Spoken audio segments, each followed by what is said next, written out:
My mind rebels at stagnation. Give me problems. Give me work.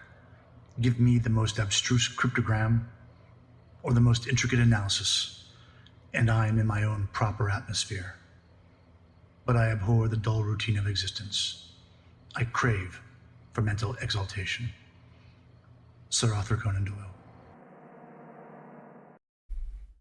Hello and welcome to The Proper Atmosphere. I am your host, Dan Mickle, and The Proper Atmosphere is powered by Soul Performance Academy. Proper Atmosphere is a weekly podcast dedicated to mental performance training, coaching, and lifelong learning. Proper Atmosphere is proud to be sponsored by It's Called Normal Athletics. ICN Athletics makes the extraordinary ordinary through adaptive beach volleyball. Everyone should have the opportunity to enjoy and excel at the sport of beach volleyball, and ICN offers the training and the programs to make it normal for any adaptive athlete to play on the court. Help them make the beach volleyball court a place for everybody. For more information, please visit icnathletics.com, and you can also make a donation on their website to the 501c3. Thanks again to John and Dave and everyone involved at It's Called Normal Athletics. They are doing some great things out there. So please at least check them out, follow them on social media, and show them some love and support. And as always, you can reach the podcast here via email at podcast@properatmosphere.com. You can visit the Proper Atmosphere website, properatmosphere.com. And you can always reach me directly at Real Dan Mickle across all social media, or visit my website, danmickle.com, and contact me there to submit any questions or topics you'd like to cover. We are on episode 21, and this week our episode comes from Chris, a tennis player from Michigan, who writes, "I think I'm burning out. I love to play, practice, and compete in tennis. I'm just starting to feel a little bit different as I do it. I think this is the beginning stages of burnout. What can I do?" Well, Chris, we get this a lot. I think burnout next to performance anxiety is probably the biggest topic that I work on with a lot of my clients. And unfortunately, I am seeing a lot more in the teenage space, the youth player space. So it's not uncommon. The good news is there are ways to overcome it. There are ways to move on. So we'll look at a couple different things here. And just like a lot of the topics that we cover on this podcast, it can be a pretty in-depth solution. It can be a pretty big process. So these are just some quick tips. But if you're really starting to feel burnout, then I suggest that you reach out to someone and see what they can do to help you out. And again, some of these tips might lead to some great recovery, or at least some insight of what's going on, and you can kind of go from there. So first, we just kind of need to talk about what is burnout. And typically burnout is characterized as, feeling a high level of fatigue. You have blunted emotions, reduced performance. You just can't focus. Those are your, typical what we assume with burnout. We really just become overstressed in a sense, and it begins to affect all the different parts, physically, mentally, emotionally, cognitive function wise, all start to focus. And one of the things that we have to start to look at is it actual burnout or is something else going on? So there's a lot of components that go into that.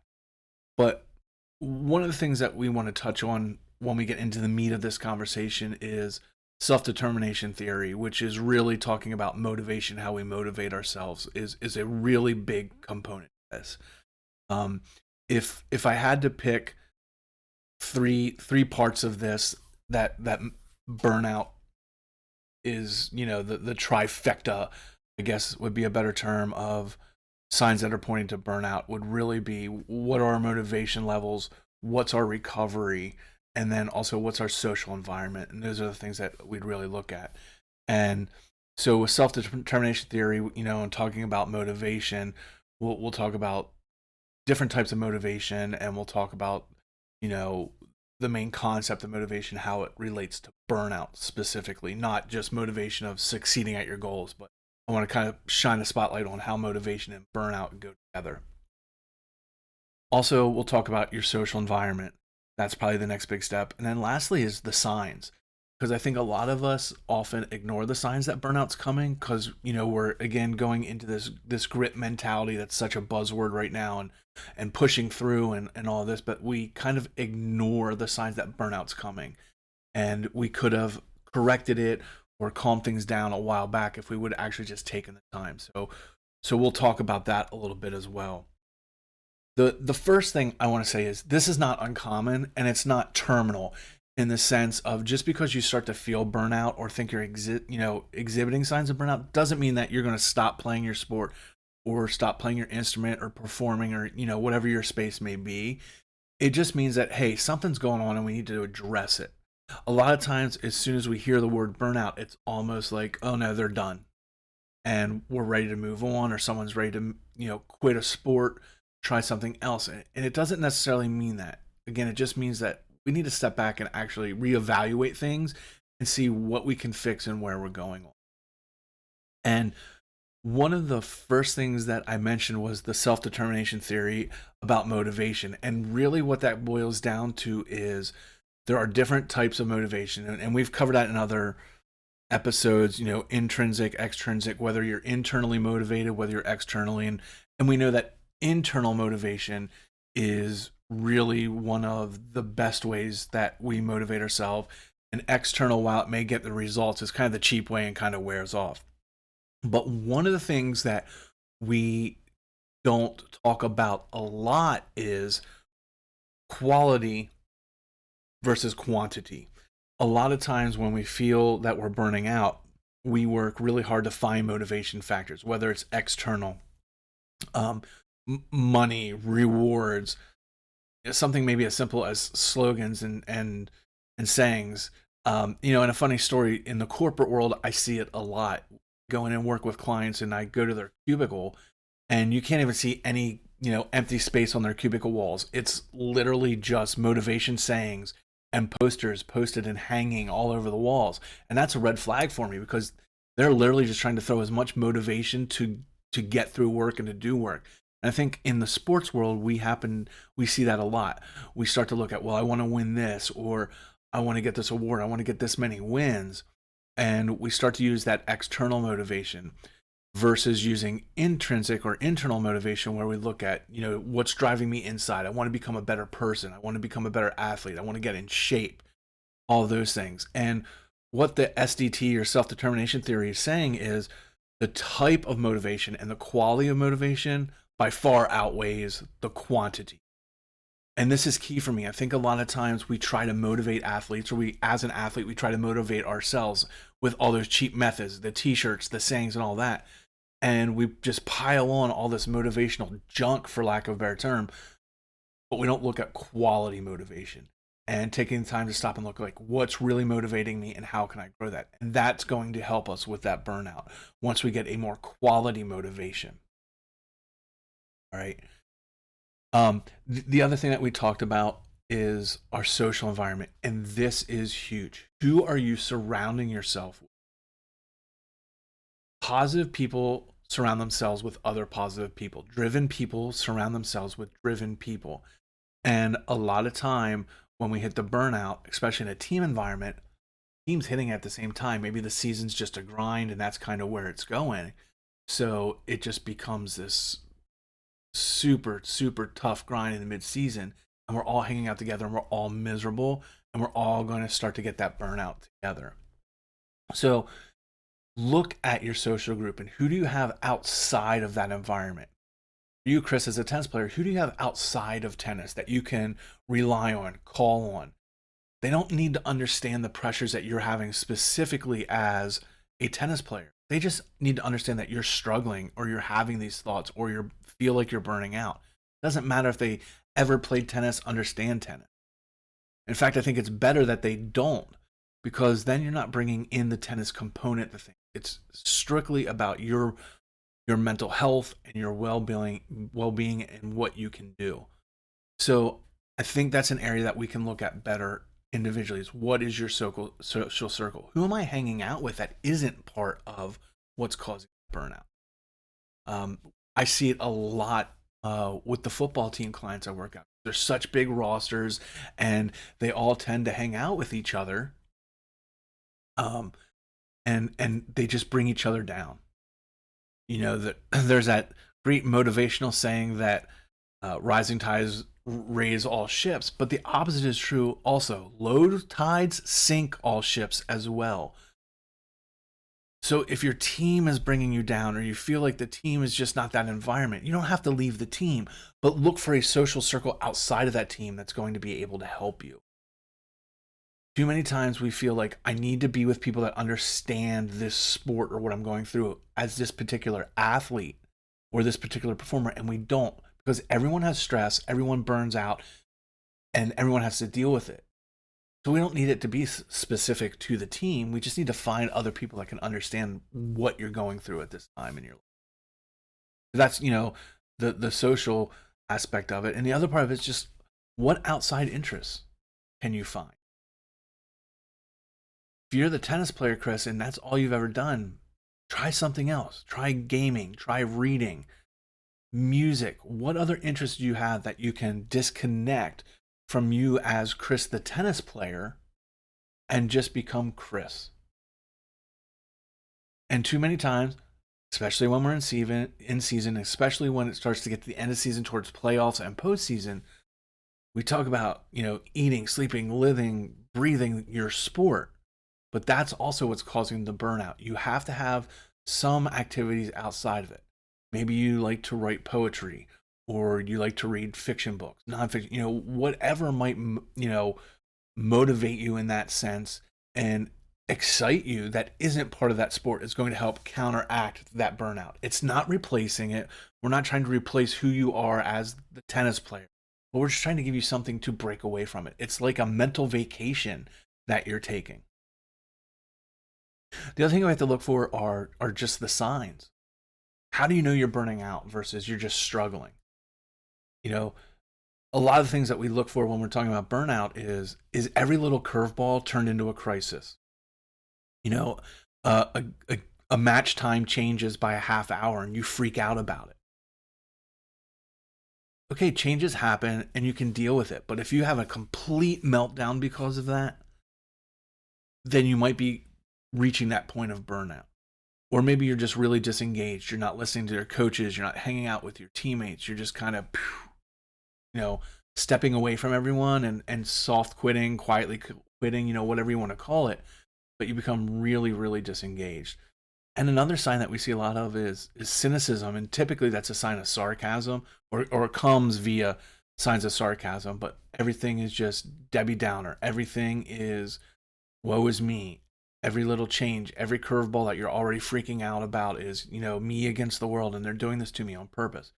When we start viewing those things in that light, it usually means that we're not happy or we're starting to burn out in that whole situation. So again, those are just a couple of signs. There's lots of signs that we can look at, but those are the big ones I look for. So Chris, to you specifically, where is your mental state at this point? Do you feel like when there's changes, maybe a seed change or a time change or a location change, do you freak out about it? Or do you kind of roll with the punches like, okay, I've trained, it doesn't matter, and I'll adjust? That's kind of what we have to look at. In the college world, and I guess even so much in the high school world too, I think one of the biggest things that we run into is time management. We just don't teach it. And our players don't understand it, so that might be part of it too. You're overwhelmed, you're burned out because you feel like all you have is your tennis or your sport, and that's all you're doing, and you have no time for something else. And the truth of the matter is you just don't plan it out. And then you end up wasting those times or those minutes. And that kind of goes to making time for your rest and recovery. Plan it out. Plan your meditations out. Instead of just saying, yeah, you know what? I'm going to do a mindful meditation for 15 minutes a day. You're just saying you're going to do it. Plan it out. That way you'll adhere to it, and it helps in that time management skill. You won't feel as rushed. But I would venture to guess 90% of today's high school athletes don't really look at their schedule other than, I know I have practice from here to here, and I know we have these matches or games. But how many take the time and actually plan out their day? Okay, I have practice from 3 to 5 right after school. And then from 5:30 to 6:30, I'm going to work on homework. And then we're going to eat 7 to 8. And then from 8 to 8:30, I'm going to meditate, and I'm going to do some other instances. I'm going to game. I'm going to play a board game. I'm going to you know write in my journal. We always say, well, we're going to do this, or I'm just going to do that, and then it doesn't happen, or we end up feeling that you're going to miss out, and then you start cramming things in because you forgot about it at the end of the day, and that adds to the burnout. Because then that leads to the other thing that we want to talk about, which is like sleep and recovery. And we have to make sure that we're getting sleep. I get it. I know it can be tough. You have homework and you have practice and you have matches, but none of that matters if you're not getting sleep and recovery, because it is absolutely just going to shut off at some point. Your body is just going to say, I'm done, whether you want it to be or not. So you have to start prioritizing what you're doing and making sure that you're getting that rest and you're getting that recovery. It's not just the physical recovery that we're talking about. We're talking about, resetting the rhythm in your sleep and in your mind, and resetting the brain is all part of sleep and recovery as well. It's not just about resting the bones and the muscles. And too many times our athletes are burning out, I think mainly because of the lack of sleep and recovery. We have kids literally taking advanced courses, training really hard in their sport, and they're getting 4 hours, 3 hours of sleep. And that's just not sustainable. At some point, your body is just going to shut down. And we have to know when that's going to happen. We have to be really in tune with our body and realize, like, okay, I'm not feeling well. I'm a little bit more achy than normal, or I'm a little bit more moody. Like, all these are signs of burnout, and burnout could be coming.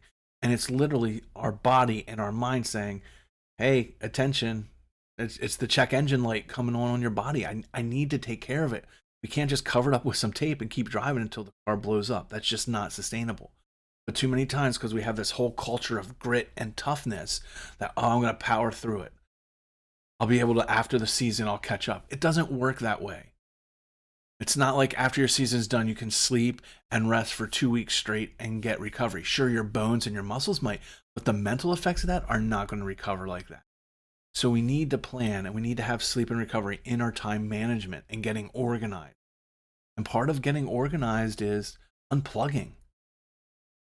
Probably the best thing I did in the last year is I have a time where I'm just done.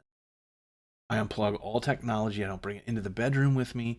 And the benefits that have been amazing. Sure, it was tough at times. You want to check your phone at night while you wake up in the middle of the night, but then that resets your whole rhythm and you're not getting that real sleep and recovery. Do you honestly want my best advice when it comes to recovery? Stop using your technology, your phones, your tablets, or whatever, as your alarm clock. Go old school. Don't even give that temptation. Keep it out of your room. Have an old school alarm clock that you have to get up and stop checking your phone in the middle of the night when you get up. Trying to drift off to sleep as you're browsing and flipping through social media. Those are a lot of problems that we have, and I think that's continuing to go into burnout. And then lastly, and that's the tough one, is know when to say when. If it really is burnout and you're at that point, know when it's time to tap out and say, I've had enough. I can't continue this way. I have to walk away from the sport, or I have to stop this activity. And I know that's tough. And I know that goes against a lot of culture, but there are times that we do have to quit, and it's for the better. And that will be a different podcast down the road about quitting and sometimes how we need to. But there are times for our physical safety, for our mental health. There are just times that we have to say, I'm done. We don't want to get to that point. And that's what everything that we just talked about prior to this, comes up. Right? So to recap this episode and the burnout, there are numerous causes that lead to burnout. Your social environment, poor management of your time, not taking sleep and recovery seriously, ignoring the warning signs that our body's telling us that something's wrong and just going through. There is not a single magic plan. There's nothing I can say, here, everyone take this course or read up on this and this will fix you. It's very personalized. Some people it's an organizational thing. Some people it's a sleep and recovery thing. There are a lot of different root causes, but the key for everyone is we need to look at ourselves. We need to look and reflect on what's going on in our life and what is causing me these issues. But again, too many times we just push it off and we're going to just plow through this and be troopers and have all this grit. When really we just need to pause and take a really big, big wide lens look at our life and what's going on and how's it affect. I think looking at the social aspect first is also another good idea, because often it's the lack of a social system outside of our sport or activity that causes some problems. So look for areas where you can get support that have nothing to do with it. You know, if you're Chris is the tennis player, instead of looking at your tennis coach and your tennis peers, what else do you like? Do you have a friend that's not involved? Put a little bit more on them to help you with, versus always going to your team thinking that, well, they're the team, they'll understand the problems I'm going through. While they may understand it, they may not be the best to help you with it. So look outside of that small circle of your competition team or your activity for that support. And lastly, as a recap, I think time management organization is the thing that's really hurting our teens and college players at this point. And I think a lot of that comes from, I mean, it's always been there, but obviously with the pandemic, I think that is kind of what sped that whole process up. We got so used to being in lockdown and not having that schedule and doing things as they come. Even when things got partially opened up, there was still a lot of stuff that we didn't have to worry about. And I think the time management, because we just felt like we had all this time in the world. And now we've either dialed it too far, where now everything's quote unquote back to normal and open up. We're just jamming everything because we missed 2 years of it, and we're burning ourselves out because we've missed so much of it. Or we just thought that, oh, well, this is the way it was before, and I don't really need to look at it. It worked fine. I think that's where we have to be really careful that time management.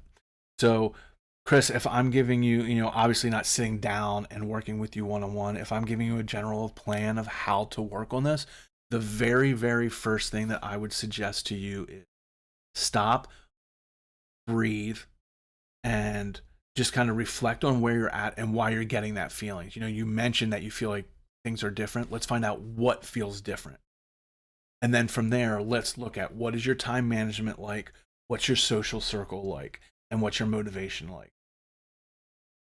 And from there, you can map the plan. Okay, this is what I need to fix. I need to plan more time. 9 o'clock every night, I need to meditate for 15 minutes and then start my recovery plan and my sleep plan. Something like that. But too many times we're looking for that quick plug in the hole of the dam that's leaking, and we really need to take just stop it, take a really big deep breath, and look at the big picture and see kind of what's going on, and that's where we should start. So, Chris, I hope that helps you out, and I hope those listening have found some great strategies that may help them. Again, there's no magic plan, magic pill that's going to help everyone. So I think that's where we have to start, is just first have that reflection, and let's go from there. As always, you can reach out to me directly at Real Dan Mickle on all social media. danmickle.com is my website where you can contact me with your questions, or if you want to expand and talk a little bit more about this. I would love to chat more about this. Make sure you visit the podcast website, properatmosphere.com. And of course, we are now doing these video and audio, so you can check out the video version of this on YouTube if you happen to be listening to the podcast. And if you're watching this on YouTube, you can listen to the podcast on the go wherever you get all your podcasts: iTunes, Google Play Store, Pandora, Amazon, Spotify, all those great ones. Just look for The Proper Atmosphere. They're available there. And please like, share, subscribe, spread the word. Let's have some great conversation. Coaches, feel free to share this link and this episode with your players and your staff, and let's have a great conversation about all of this. And please keep those questions coming. I love answering them and having this quote unquote dialogue with everyone. But peace, much love, don't suck, and remember, one day one. It's either day one or it's one day. It's your choice. See y'all next week.